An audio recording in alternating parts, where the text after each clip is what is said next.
Good evening friends, मैं अजय पांडे आज आप सब लोगों के लिए इंग्लिश ग्रामर की अपनी पहली क्लास लेकर आ रहा हूं। दोस्तों, आज मैं आप सबको इंग्लिश ग्रामर से पहला लेक्चर शुरू करने जा रहा हूं।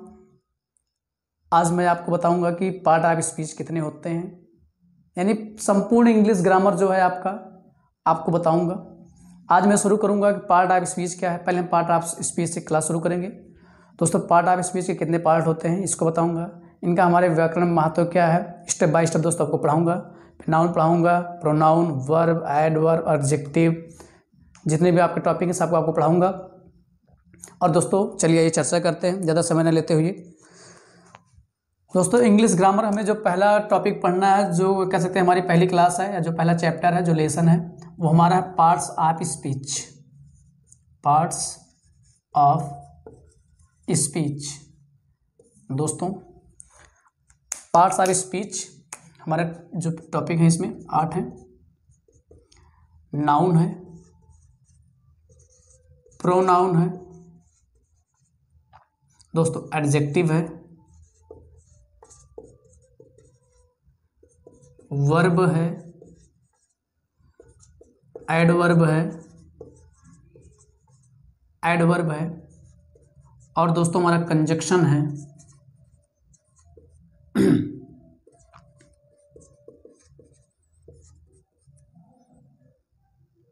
एक, दो, तीन, चार, 5, 6, 7। ठीक दोस्तों, 7। और एक दोस्तों हमारा प्रेपोजिशन है। और दोस्तों 8वां जो हमारा है वो हमारा है इंटरजेक्शन। दोस्तों ये 8 टॉपिक हैं जो हमें पार्ट ऑफ स्पीच में पढ़ने हैं। दोस्तों इसको पढ़ने से ना हमारा 70% इंग्लिश व्याकरण संपूर्ण हो जाता है। उसके बाद जो हमें टेंस पढ़ना होता है, वॉइस पढ़ना होता है, और हमें नरेशन पढ़ना होता है। बस वही 2-4 कुछ उसके बाद और टॉपिक हैं। स्पेशल दोस्तों मेरे शुरू करेंगे। उसके बाद अभी हमको सेंटेंस भी पढ़ना है। तो दोस्तों हम आज शुरू करेंगे नाउन से। आइए चलिए शुरू करते हैं। हमारा नाउन क्या है। दोस्तों मैं आज आपको नाउन के विषय में ऐसा चीज़ बताऊंगा जो कि हो सकता है आपको पहले से ना पता हो। नाउन के भी प्रकार होते हैं। जब हम नाउन शुरू करते हैं तो हमें यही बताया था कि नाउन 5 प्रकार के होते हैं। There are 5 kinds of noun. उसके पहले मैं दोस्तों आपको थोड़ा कुछ नाउन से लेटेस्ट अपडेट दूंगा। चलिए चर्चा करते हैं। इसका आप स्क्रीनशॉट ले सकते हैं। उसके बाद हम चर्चा करेंगे दोस्तों नाउन की। आइए दोस्तों शुरू करते हैं। नाउन क्या है। दोस्तों आप यकीन मानिए वीडियो आपके लिए बहुत ही उपयोगी है। आप एक बार इसको ध्यान से देखिएगा, उसके बाद आप कमेंट करके बताइएगा। ज़्यादा समय नहीं लूँगा आपको। और दोस्तों किसी भी सक्सेस के पीछे अगर आप सोचेंगे हम कोई ट्रिक से हम सक्सेस ले लेंगे, तो आप ट्रिक से कोई सक्सेस नहीं ले सकते। हमें एक डायरेक्ट लैंग्वेज में शब्द में कहें तो सफलता का कोई भी शॉर्टकट नहीं होता। आइए दोस्तों हम टॉपिक शुरू करते हैं नाउन। दोस्तों मैं आपको आज तक हमको नाउन की परिभाषा पता है। The name of anythings, place, person, यही हम लोग पढ़ लेते हैं। यही हमारा नाउन हो जाता है। Noun is the name of person, place और थिंग्स इज कॉल्ड नाउन। दोस्तों ठीक है, लेकिन हम आपको आज कुछ आपके जितने भी दोस्तों मैं बताऊंगा कि आपके व्यक्तिगत जीवन से रिलेटेड कोई भी चीज़ हो, आप अपने व्यक्तिगत जीवन से रिलेट करके आप पढ़ेंगे, बहुत ही अच्छा लगेगा और बहुत ही आपको आसानी समझ में आएगा, आपको रटना नहीं पड़ेगा। आइए दोस्तों चर्चा करने पर हमारा जो नाउन है, तो अगर नाउन की बात करें दोस्तों, हमारा नाउन 3 भाग में डिवाइड होता है। फर्स्ट दोस्तों हमारा क्या होता है, लेटेस्ट नाउन पहला है। दोस्तों मॉडर्न नाउन। और तीसरा दोस्तों चर्चा करें तो ओल्ड नाउन। ये 3 प्रकार के नाउन के दोस्तों लेटेस्ट अपडेट आपको। अब दोस्तों इसमें हमको क्या पढ़ना है, लेटेस्ट में 2 पढ़ने हैं, मॉडर्न में 2 पढ़ने हैं, और इसमें दोस्तों हमको 5 पढ़ने हैं, जो आपको पहले से पता है। दोस्तों इसमें पहले पढ़ना कौन सा है, पहला हमको पढ़ना है कंक्रीट नाउन। और दोस्तों अब एब्स्ट्रैक्ट नाउन। दोस्तों इसमें हमको 2 पढ़ने हैं, और इसमें दोस्तों हमको पढ़ना है काउंटेबल और uncountable, countable and uncountable, sorry, और अनकाउंटेबल दोस्तों 2 पढ़ने हैं। और इसमें दोस्तों हमको पढ़ना है 5 proper noun, common noun, abstract noun और दोस्तों मटेरियल नाउन, मटेरियल नाउन और दोस्तों जो 5वां है वो हमारा है कलेक्टिव नाउन, कलेक्टिव नाउन। दोस्तों ये 5 हमको पढ़ने हैं। ये यहाँ होता है, यहाँ होता, कर ही देते हैं दोस्तों, क्रम आगे पीछे ना हो आपका। आपका ये होगा कलेक्टिव नाउन और ये आपका हो गया दोस्तों अब्स्ट्रैक्ट नाउन। दोस्तों यही हमको पढ़ना है। एक बार फिर देखिए दोस्तों, नाउन जो है हमारा मॉडर्न नाउन है, 3 भाग में डिवाइड होता है, एक लेटेस्ट नाउन, मॉडर्न नाउन और ओल्ड नाउन। दोस्तों लेटेस्ट में पढ़ना है कंक्रीट नाउन और अब्स्ट्रैक्ट नाउन, और मॉडर्न में पढ़ना है काउंटेबल एंड अनकाउंटेबल नाउन, और दोस्तों ओल्ड में पढ़ना है proper noun, common noun, collective noun, material noun and abstract noun. दोस्तों ये हमको पढ़ना है। अब दोस्तों कहने का मतलब, कंक्रीट का मतलब यहाँ दोस्तों अगर आप लिखना चाहे लिख सकते हैं कि कंक्रीट के अंतर्गत वे सभी नाउन आते हैं जिनकी कोई आकृति होती है, और लगभग संसार में जितनी भी वस्तुएं हैं, जो भी चीज़ विद्यमान है, उनकी कोई आकृति है, यानी जिनकी आकृति होती है, कंक्रीट नाउन की आकृति होती है। ये हमारा कंक्रीट नाउन हो जाएगा। और अब्स्ट्रैक्ट में दोस्तों आपको पता ही है, भाव जिनको हम देख नहीं सकते, यानी अनसीन वाले जो होते हैं हमारे अब्स्ट्रैक्ट हो जाते हैं। और काउंटेबल में दोस्तों पता है जिनको हम गिन सकते हैं, यानी गिनने वाले। और अनकाउंटेबल अनगिनत वाले, यानी जिनको हम गिन नहीं सकते, जिनको गिन नहीं सकते, जिनको गिन नहीं सकते। तो दोस्तों यहाँ पर आपको पता है प्रॉपर का मतलब व्यक्तिवाचक से है, कॉमन का मतलब दोस्तों जातिवाचक से है, कलेक्टिव का दोस्तों यहाँ पर समूहवाचक से है, मटेरियल का दोस्तों यहाँ पर आपका जो होता है द्रव्यवाचक या पदार्थवाचक से है, और अब्स्ट्रैक्ट का दोस्तों यहाँ से भाववाचक से है। दोस्तों हमें विश्वास आपको समझ में आ रहा है। चलिए दोस्तों इसके बाद हम चर्चा करेंगे। अगर दोस्तों देखें यहाँ काउंटेबल में चर्चा कर लें, कलर चेंज कर देते हैं, सॉरी दोस्तों, काउंटेबल में हमारा दोस्तों कौन कौन सा जाता है, कलेक्टिव आ जाता है, और दोस्तों एक हमारा आ जाता है कॉमन, जिनको हम गिन सकते हैं। ये हमारे जाते हैं काउंटेबल में, एक काउंटेबल में आ जाते हैं। और जो अनकाउंटेबल में दोस्तों आते हैं वो कौन कौन से हैं, मटेरियल है, मटेरियल और अब्स्ट्रैक्ट, अब्स्ट्रैक्ट। इन दोनों को दोस्तों हम नहीं गिन सकते, इसलिए अनकाउंटेबल होते हैं। ठीक है दोस्तों, फिर समझिए जो हमारा लेटेस्ट नाउन है, मॉडर्न नाउन है, ओल्ड नाउन है। लेटेस्ट में पढ़ना है कंक्रीट, अब्स्ट्रैक्ट। कंक्रीट जिनकी कोई आकृति होती है वो कंक्रीट में आएंगे, और संसार में जितनी भी चीज़ें हैं सब कंक्रीट, जिनकी आकृति है, और जितनी भी चीज़ें उनकी आकृति है तो ऑलरेडी कंक्रीट है। अब्स्ट्रैक्ट हम जिनको देख नहीं सकते वो हमारे अब्स्ट्रैक्ट हैं। और दोस्तों मॉडर्न में क्या पढ़ना है, काउंटेबल, अनकाउंटेबल। और काउंटेबल में कौन कौन सा आता है, कलेक्टिव और कॉमन। अनकाउंटेबल में हमारा आता है मटेरियल और अब्स्ट्रैक्ट, और ओल्ड में proper common, collective, material, abstract. दोस्तों हमें विश्वास आपको समझ में आ रहा है। इसके स्क्रीनशॉट लीजिए दोस्तों। इसके बाद हम शुरू करेंगे प्रॉपर। चलिए दोस्तों ओल्ड नाउन शुरू करेंगे। दोस्तों अब इसका स्क्रीनशॉट ले चुके होंगे, चलिए इसको इरेज करते हैं।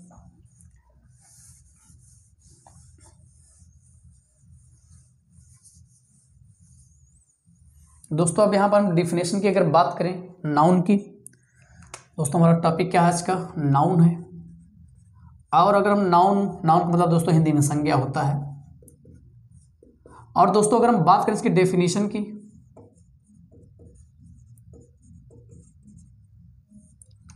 अगर दोस्तों की डेफिनेशन की बात करें तो हम आप क्या पढ़ते हैं कि noun is the name of place, person और थिंग्स इज कॉल्ड नाउन। यही हम लोग पढ़ते हैं। तो दोस्तों आइए आज मैं आपको बताता हूँ कि आपको पता है दोस्तों कि संसार में जितनी भी वस्तुएं हैं, जितनी भी चीज़ें विद्यमान हैं, सबका एक नामकरण किया गया है, और जिनका नामकरण किया गया है वो सभी संज्ञा यानी नाउन है।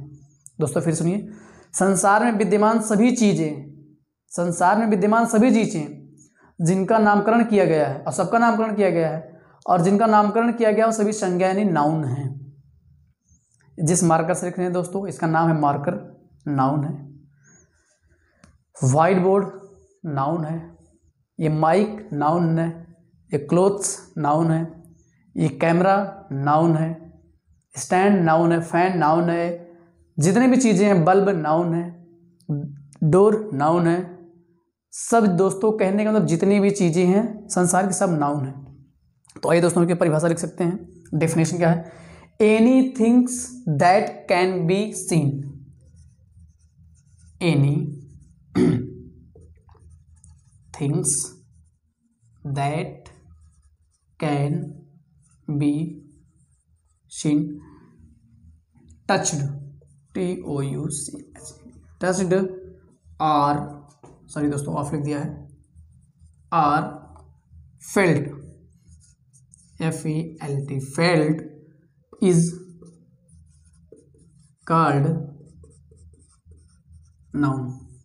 दोस्तों कहने का मतलब any things that can be seen, यानी संसार की वे सभी वस्तुएं जिसको हम देख सकते हैं, जिसको हम छू सकते हैं, या जिसको हम महसूस कर सकते हैं। टच्ड का मतलब होता है छूने से, स्पर्श करने से। सीन का मतलब होता है देखने से, और फील्ड का मतलब महसूस करने से। यानी संसार की वे सभी वस्तुएं जिसको हम देख सकते हैं, जिसको हम छू सकते हैं, जिसको महसूस करते हैं, उनको सभी को संज्ञा कहा जाता है। या अगली परिभाषा अगर इसकी और लिखना चाहें, और दूसरी परिभाषा लिखनी चाहें, every visible things, every visible things in the universe is called noun. दोस्तों दो परिभाषाएं हैं, any things that can be seen, touched, or felt is called noun, every visible things in the universe is called noun. जो मैंने आपको पहले बताया कि संसार की सभी वस्तुएं जो है वो देखने में है, जो सभी चीज़ें हैं वो हमारी नाउन है, और या फिर जिसको हम देख सकते हैं, जिसको स्पर्श कर सकते हैं, जिसको महसूस करते हैं, वो सभी संज्ञा है। दोस्तों इसके बाद मैं आपको इसमें कौन कौन शब्द हमारे होते हैं इसको बताने से पहले मैं आपको, चलिए उसको बाद में चर्चा कर लेंगे। चलिए दोस्तों आइए चर्चा करते हैं। जैसे प्रॉपर का मतलब, जिससे दोस्तों थोड़ा हिंदी में आपको बता देंगे। प्रॉपर का मतलब दोस्तों यहाँ कहने से, अभी तो नाउन की परिभाषा लिख रहे थे, अब इसके बाद नाउन में अगर देखें तो एग्जाम्पल इसका देख लीजिए दोस्तों, उसके बाद चर्चा करेंगे प्रॉपर नाउन का। एग्जाम्पल जैसे राम, राम को हम जानते हैं, देख सकते हैं, राम। सीता, प्रयागराज,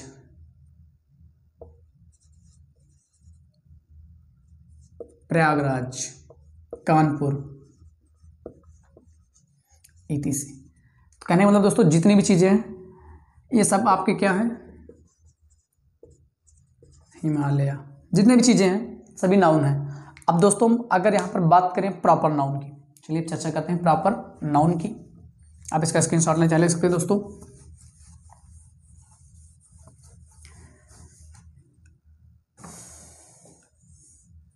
थोड़ा दोस्तों नाउन पढ़ने से पहले एक टॉपिक पढ़ लेंगे, सब्जेक्ट क्या है। नाउन पढ़ने से पहले नोट डाल के आप लिख सकते हैं।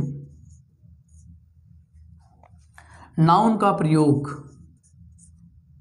नोट, नाउन का प्रयोग सेंटेंस में, ऐसे सेंटेंस का मतलब होता है दोस्तों वाक्य, वाक्य में सब्जेक्ट, कर्ता तथा ऑब्जेक्ट के रूप में किया जाता है, ऑब्जेक्ट के रूप में किया जाता है। ठीक है दोस्तों, सब्जेक्ट तथा ऑब्जेक्ट का मतलब यहाँ दोस्तों होता है कर्म से, के रूप में किया जाता है, ऑब्जेक्ट के रूप में किया जाता है। दोस्तों नाउन का प्रयोग सेंटेंस यानी वाक्य में सब्जेक्ट कर्ता तथा ऑब्जेक्ट कर्म के रूप में किया जाता है। दोस्तों सब्जेक्ट हमारे पास दो प्रकार के होते हैं और ऑब्जेक्ट भी दो प्रकार के होते हैं। आप दोस्तों इनको ध्यान से देखिएगा। एक तरफ लिख देते हैं सब्जेक्ट और एक तरफ दोस्तों लिखते हैं ऑब्जेक्ट। दोस्तों इसके भी हमारे दो भाग होते हैं और इसके भी हमारे दो भाग होते हैं। दोस्तों कहने अब ये मैंने आपको बताया कि संसार की जितनी भी चीज़ें हैं वो सभी नाउन हैं और अब हम कर रहे हैं कि नाउन का प्रयोग सेंटेंस यानी वाक्य में सब्जेक्ट और ऑब्जेक्ट के रूप में कर सकते हैं। तो दोस्तों हमारे पास सब्जेक्ट दो प्रकार के बताया गया, ऑब्जेक्ट भी हमको दो प्रकार का बताया गया।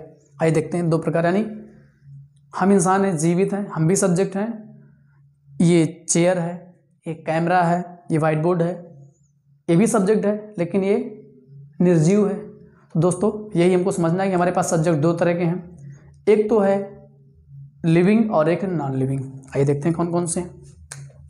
पहला जो हमारे पास सब्जेक्ट है दोस्तों वो है लिविंग और एक है दोस्तों नॉन लिविंग।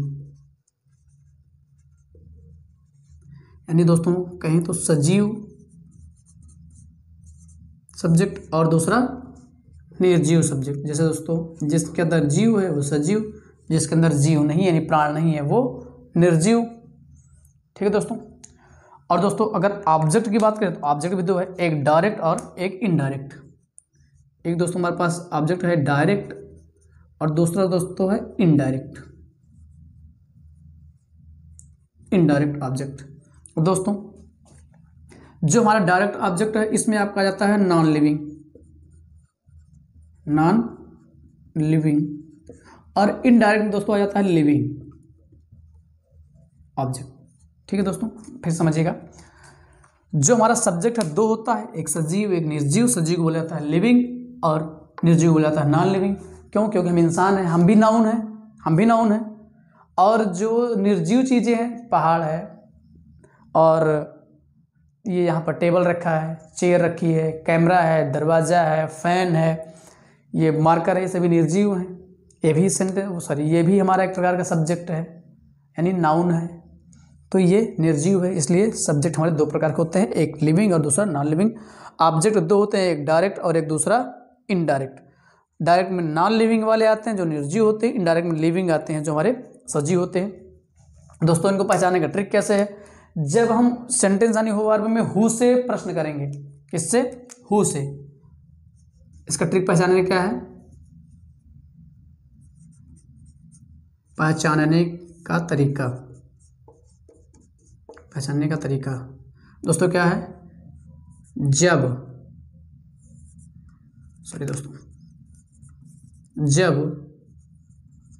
वर्ब में हु से प्रश्न करेंगे तब जो है हमें पता लग जाएगा कि लिविंग है कि नॉन लिविंग। और इसमें दोस्तों व्हाट से, नॉन लिविंग में व्हाट से प्रश्न करने पर, व्हाट से प्रश्न करने पर पता लग जाएगा कि लिविंग है कि नॉन लिविंग। जैसे हु आर यू, तुम कौन हो, तो क्या यहाँ व्हाट आर यू होगा? नहीं होगा। इसलिए हु से प्रश्न करने पर आपका लिविंग और व्हाट से करने पर नॉन लिविंग। जैसे व्हाट आर यू डूइंग, आप क्या कर रहे हो। तो दोस्तों चलिए उसके बाद डायरेक्ट जो है नॉन लिविंग में दोस्तों आपको पता ही कि जितने निर्जीव होते हैं। और लिविंग में आपके दोस्तों कौन कौन से आ जाएंगे? तो लिविंग में दोस्तों आप क्या आ जाएंगे? मी, अस, यू, सॉरी दोस्तों आपके इसमें आ जाएंगे हिम, हिज, हर, जो ऑब्जेक्ट के सामने प्रयोग होते हैं।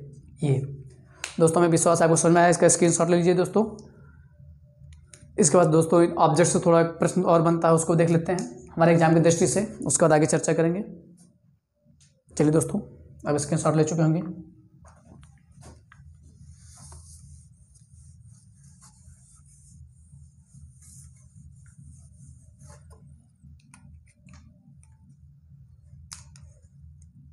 उसी जी दोस्तों जहाँ पे लिखा ऑब्जेक्ट, उसी का पॉइंट है, इसलिए यहाँ पर ऑब्जेक्ट डाल दे रहा हूँ।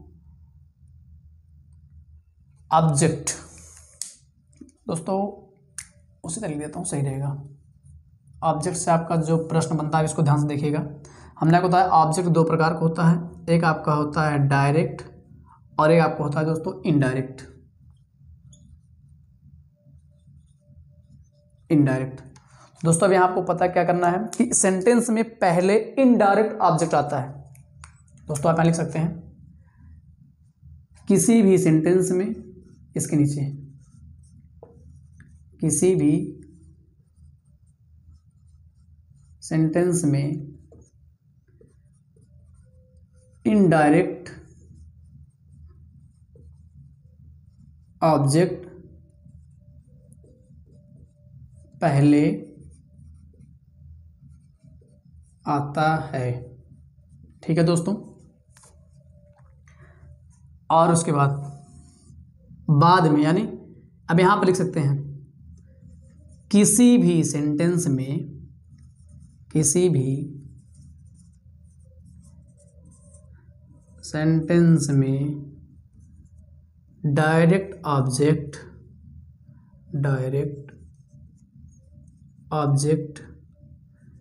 कॉमा इनडायरेक्ट के बाद आता है, इनडायरेक्ट के बाद आता है,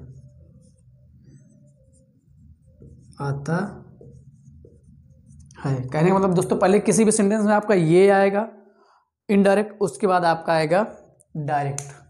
अगर दोस्तों एग्जाम्पल की बात करें,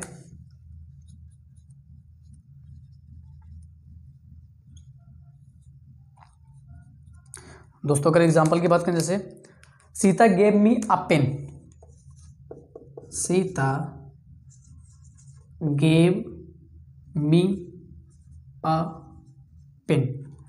अब देखें दोस्तों, हमने आपको इसके पहले बताया था इनडायरेक्ट हमारे कौन कौन से आते हैं, जैसे we, us, me, he, C, sorry हर, ये आता है।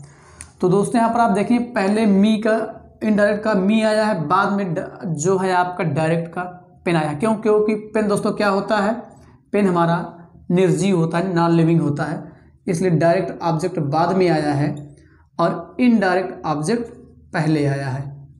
दोस्तों आप देख सकते हैं। और दोस्तों इसका दूसरा नियम है, ये तो आपने लिख लिया, और इसका जो दूसरा नियम है रूल नंबर 2, ये तो पहला स्वाभाविक है कि किसी भी सेंटेंस में पहले इनडायरेक्ट ऑब्जेक्ट आएगा, बाद में डायरेक्ट आएगा। लेकिन दोस्तों अगर इन केस किसी भी मैटर से या किसी भी समस्या से, किसी भी कारणवश डायरेक्ट ऑब्जेक्ट पहले आया है, इनडायरेक्ट बाद में आएगा, तो डायरेक्ट और इनडायरेक्ट के बीच में टू का प्रयोग होता है। जैसे इन केस आप लिख सकते हैं, इन केस पहले डायरेक्ट ऑब्जेक्ट आ जाए तो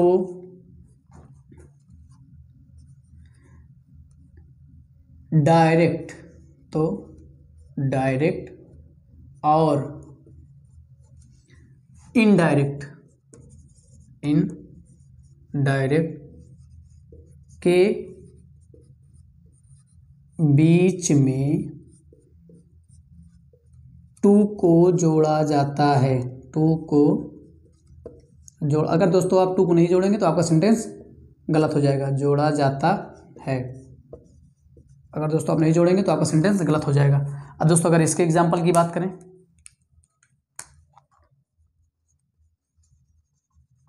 दोस्तों आपको वीडियो कैसा लग रहा है प्लीज़ कमेंट में ज़रूर बताइएगा।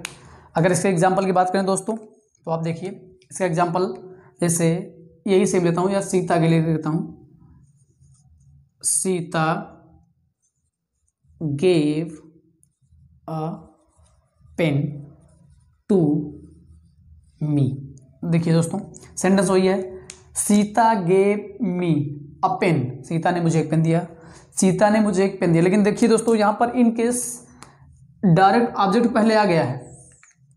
दोस्तों आप देखें डायरेक्ट ऑब्जेक्ट यहाँ पर आपका पहले आ गया है, नॉन लिविंग, और लिविंग बाद में, डायरेक्ट ऑब्जेक्ट बाद में आया है, लेकिन दोनों के बीच में जो यहाँ ऊपर लिखा गया और टू वो आया है। यहाँ पर दोस्तों देखिए डायरेक्ट है आपका डायरेक्ट ऑब्जेक्ट है ये, और ये दोस्तों आपका इनडायरेक्ट ऑब्जेक्ट है। दोस्तों मुझे विश्वास है आपको कॉन्सेप्ट क्लियर हुआ होगा, और नहीं हुआ तो प्लीज़ कमेंट में ज़रूर बताइएगा। चलिए दोस्तों, आप इसका स्क्रीनशॉट लेना चाह ले सकते हैं। इसके बाद चर्चा करेंगे हम प्रॉपर नाउन की। दोस्तों आप इसका स्क्रीनशॉट ले चुके होंगे, अब इसको इरेज करेंगे। चलिए बात करते हैं काइंड्स ऑफ नाउन की, ओल्ड नाउन की। चलिए दोस्तों इसको इरेज कर रहे हैं। अब बात करेंगे काइंड्स ऑफ नाउन की। हमने कर भी लिया दोस्तों इसके पहले कि जो हमारे नाउन हैं 5 प्रकार के हैं। Old noun, proper, common, collective, material and abstract. अब दोस्तों हम चर्चा करेंगे प्रॉपर नाउन की। प्रॉपर नाउन की, चलिए दोस्तों, अगर प्रॉपर नाउन की बात करें तो दोस्तों हमें पता है जब हिंदी में पढ़ते हैं कि यानी दोस्तों यहाँ प्रॉपर का अगर हिंदी लिखना चाहें तो लिख लीजिए आप। प्रॉपर क्या है हिंदी से मतलब है व्यक्तिवाचक संज्ञा। व्यक्तिवाचक संज्ञा दोस्तों कहने का मतलब कि जैसे मैं बोलूं कि राम, तो आपके माइंड में सिर्फ भगवान राम अयोध्या वाले याद आएंगे और कोई दूसरा राम याद नहीं आएगा। मैं बोलूँगा सीता तो जनक जी की पुत्री याद आएंगी। मैं बोलूँगा रावण तो आपके मन में रावण जी याद आ जाएंगे। कहने का मतलब ऐसा शब्द, ऐसा नाउन जिससे आपको किसी एक व्यक्तिगत पार्टिकुलर चीज का सेंस आपके माइंड में सेट हो जाए। पार्टिकुलर तो आपको प्रॉपर नाउन होगा। और दोस्तों अगर आप इसकी परिभाषा लिखना चाहते हैं आप इसकी परिभाषा भी लिख सकते हैं, बहुत ही सरल परिभाषा है इसकी। चलिए इसकी डेफिनेशन लिखते हैं दोस्तों।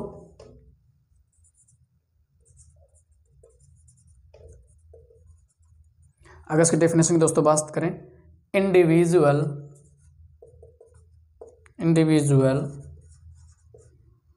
Naming of a person, place, things is called proper noun। Proper noun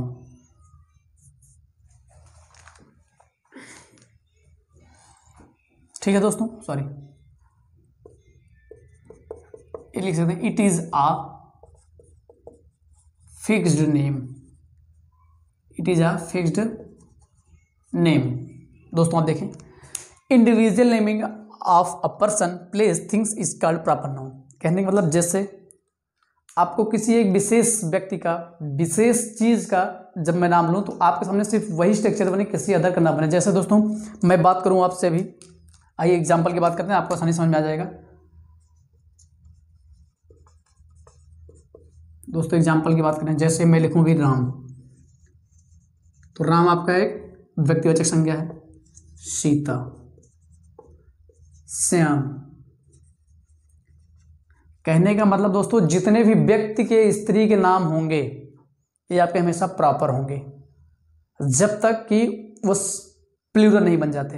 अगर प्लूरल लग जाएंगे तो आपके एक से ज़्यादा हो गए तो पता नहीं दोनों में से किसकी बात हो रही है, तो इसलिए वो आपका नहीं होगा, वहाँ पर कॉमन हो जाएगा। यहाँ पर अभी आपका जब तक सिंगुलर रहेगा आपका हमेशा प्रॉपर होगा।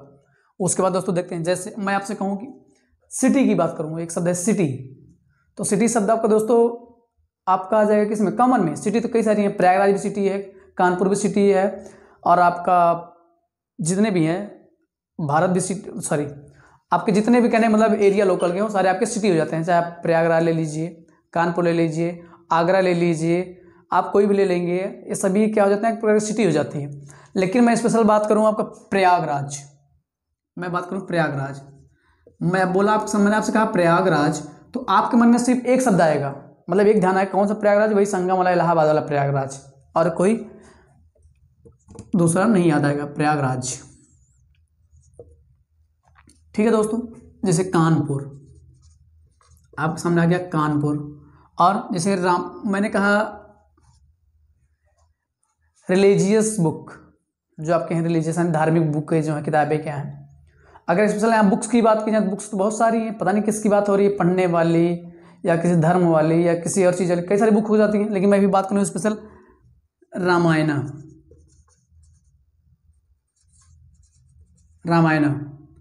बाइबिल, कुरान, ये सब आपके क्या है दोस्तों, प्रॉपर नाउन है। कहने मतलब जैसे अभी एक शब्द है रिवर, रिवर की शब्द बात करें दोस्तों तो यहाँ पर आपका ये हो जाता है कॉमन। लेकिन अगर इस में बात करूँ गंगा रिवर, कहने मतलब दोस्तों आपको समझ में आ रहा होगा, आप हिंदी में इसको पढ़े होंगे, आसानी से नहीं पढ़ा तो आप हमारे प्लेलिस्ट में जाकर देख सकते हैं। हमारा यूट्यूब चैनल है प्रतापगढ़ पांडे सर। जैसे गंगा रिवर, तो अब यार दोस्तों यहाँ पर गंगा रिवर की बात करेंगे तो गंगा रिवर हमारा प्रॉपर नाउन। बात करें ब्रह्मपुत्र, जितनी भी नदियाँ हैं, अगर स्पेशल नदी अकेला होगा तो आपका कॉमन, और अगर कोई नाम जुड़ के आ जाएगा तो आपका प्रॉपर। जैसे फैन, फैन है, कोई भी फैन हो सकता है, बजाज का हो सकता है, उषा का हो सकता है, हैवेल्स का हो सकता है, कोई भी हो सकता है। लेकिन मैं बोलूँ हैवेल्स का फैन प्रॉपर, क्यों, किसकी एक व्यक्तिगत कंपनी की बात है, कौन सा हैवेल, मैं हैवेल्स फैन बोलूँगा तो आपके मन में क्रॉम्पटन का या उषा का इसका ख्याल नहीं आएगा, बजाज का ख्याल नहीं आएगा, सिर्फ आपके मन में सिर्फ वही आएगा, कौन, जो मैं बोल रहा हूँ बजाज का फैन। जो भी कंपनी नाम लूँगा वो स्पेशल, कहने का मतलब इससे यहाँ पे है, जिससे आपको व्यक्तिगत किसी दूसरे के बारे में समझ में आए। कहने का मतलब दोस्तों ये आपको प्रॉपर नाउन वही हो जाएगा। और अगर एग्जाम्पल जैसे बात कर लें फैन का तो बजाज का, बजाज फैन। तो दोस्तों आपका यहाँ पर न्यूज़पेपर, जैसे अमर उजाला न्यूज़पेपर, अमर उजाला, अगर दोस्तों अभी सिर्फ न्यूज़पेपर होता तो आपका कॉमन, लेकिन अमर उजाला न्यूज़पेपर, तो दोस्तों अमर उजाला न्यूज़पेपर आपका प्रॉपर। दोस्तों विश्वास आपको समझ में आया होगा, आप इसका स्क्रीनशॉट लेना चाह ले सकते हैं। बस दोस्तों आज के लिए इतना ही, इसके बाद हमारी अगली क्लास संस्कृत की है। दोस्तों मिलेंगे कल, तब तक के लिए गुड इवनिंग।